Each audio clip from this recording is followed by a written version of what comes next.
Voilà, l'Homo no esta sapiens, qui partout où il passe laisse du plastique et sa poubelle.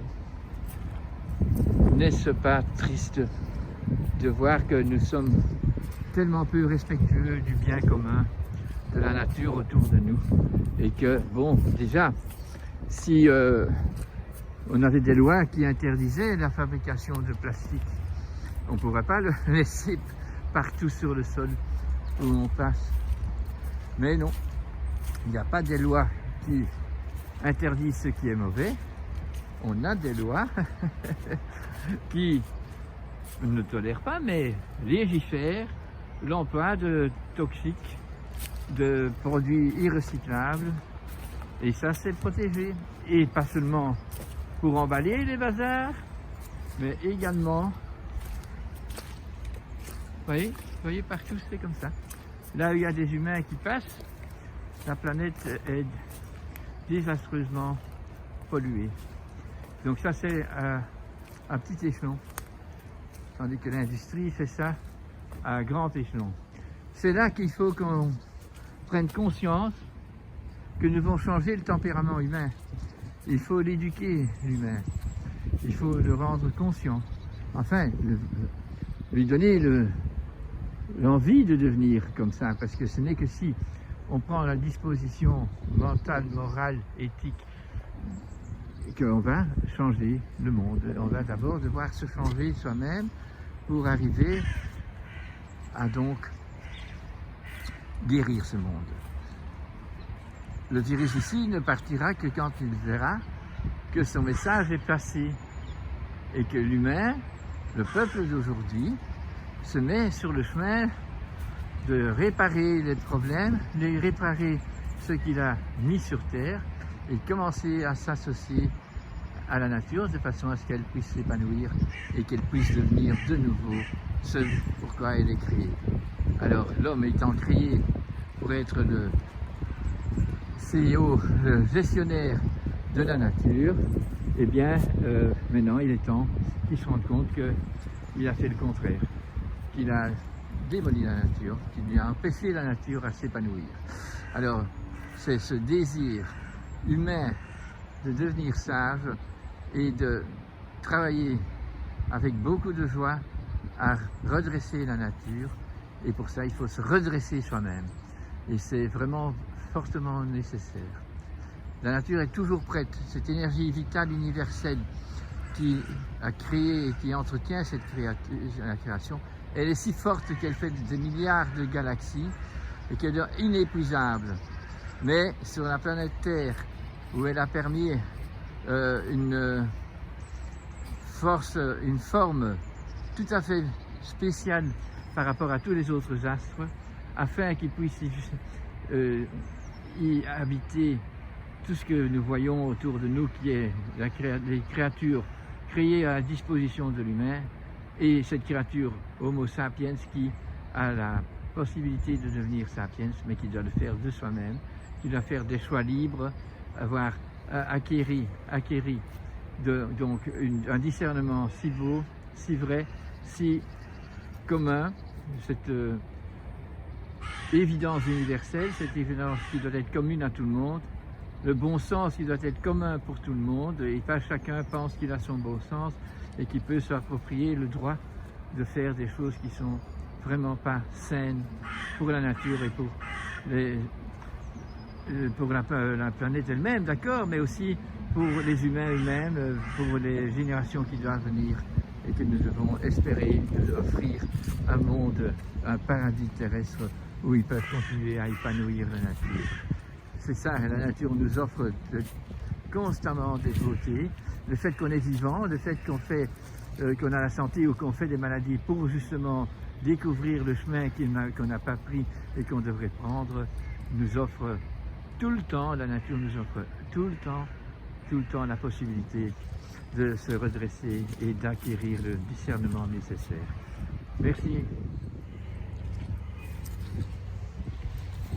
Oui, comme je vous disais, le virus Corona est le couronnement de mensonges de l'humanité, de le reniement de son rôle d'homme sur Terre, du but existentiel de la vie de chaque humain, du devoir que chaque humain a pour se tenir en bonne santé, faire les belles choses et tenir toute la création en bonne santé pour recevoir des métamorphoses à chaque fois qu'on avance dans la façon de vivre sur place dans les terroirs. Eh bien, nous avons des améliorations. Mais alors, le virus qui est venu maintenant, il est venu après l'influenza. L'influenza, les dernières décades, augmentait son nombre d'épidémies, le nombre de gens qui faisaient cette maladie, mais c'est une maladie qui montrait qu'on ne pouvait encore être influencé par le Créateur, par cette force divine qui est ce qui fait l'énergie vitale universelle sur Terre et qui entretient la vie et les cycles de cette planète. Cette planète qui est unique dans l'univers pour la façon dont tout y est organisé pour recevoir l'Homo sapiens quand le moment était venu et que la création était, disons, assez parfaite. Mais il fallait l'homme. Et quand l'homme s'est associé à la nature et a découvert qu'au lieu de rester nomade, il pouvait s'implanter quelque part et créer donc des traditions qui respectaient tout à fait le terroir, et la vie était belle et chaque individu devait se tenir en bonne santé en faisant des choses qui n'étaient pas industrielles, qui n'étaient pas chargées de toxines et tout ce qu'on faisait était respectueux et se recyclait. Ben voilà, le virus de maintenant, ben oui, il vient donc dire qu'il partira certainement, il ira en dormance. Il remplace peut-être bien la grippe, puisque la grippe n'a pas, le virus de la grippe n'a pas, a essayé aussi de donner un message à l'humain d'arrêter le divorce qu'il a fait avec sa nature créée et avec la nature elle-même qui lui est offerte. Et donc on n'a pas écouté, et bien il est parti, il se met en dormance. Tandis que celui-ci vient à la place et lui il vient dire: je partirai que quand je verrai qu'un nombre assez nombreux de notre population se sera mis à réparer les gaffes faites, mais d'abord à reconnaître les gaffes faites.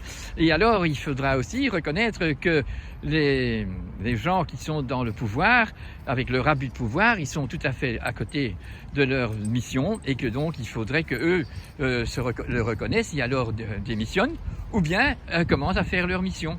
Et ça, ce serait bien. Mais donc, il faudrait aussi que le peuple choisisse des gens qui sont capables et qui ont un bon discernement et une bonne volonté et qui sont prêts à endurer la difficulté de refuser de toutes ces choses qu'on a sur le marché et qui nous permettent une vie luxueuse, mais qui ne permet pas aux petits-enfants qui vont venir de vivre bien. Ils seront tout le temps mal. Et alors, si le nombre de gens ont compris qu'on doit arrêter cette industrialisation, qu'on doit arrêter toute cette technologie et qu'on doit faire ça d'une façon intelligente et pas du jour au lendemain, c'est pas possible parce que c'est compliqué, on est arrivé trop loin, il n'y a plus rien qui suit le rituel de la nature, et donc il faut d'abord se rendre compte c'est quoi le rituel de la nature, qu'est-ce qu'il faut faire, et alors à ce moment-là, eh bien le virus n'aura plus besoin d'y être puisque le peuple sera de nouveau dans une meilleure physiologie, un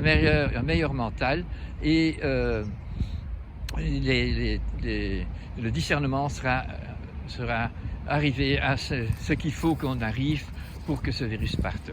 Mais arrêtons de faire la guerre à ce virus, il n'est pas là pour faire... Il n'est pas lui qui a inventé de venir, il a reçu ce message de la création, et c'est pour nous sauver. Donc moi je faisais l'exemple du Titanic, on était en train sur notre Titanic ou sur notre TGV d'aller droit contre l'iceberg ou contre le mur, et on aurait donc vraiment une éradication de l'humanité ici si ce virus n'était pas venu.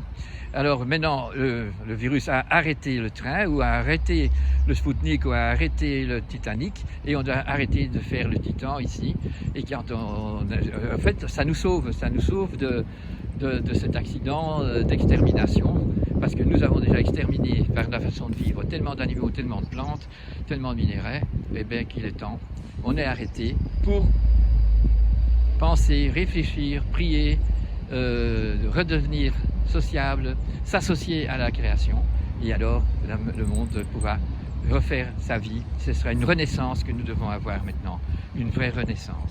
Je vous y invite. Merci de m'avoir écouté et j'espère que mon message était juste et bon. Merci.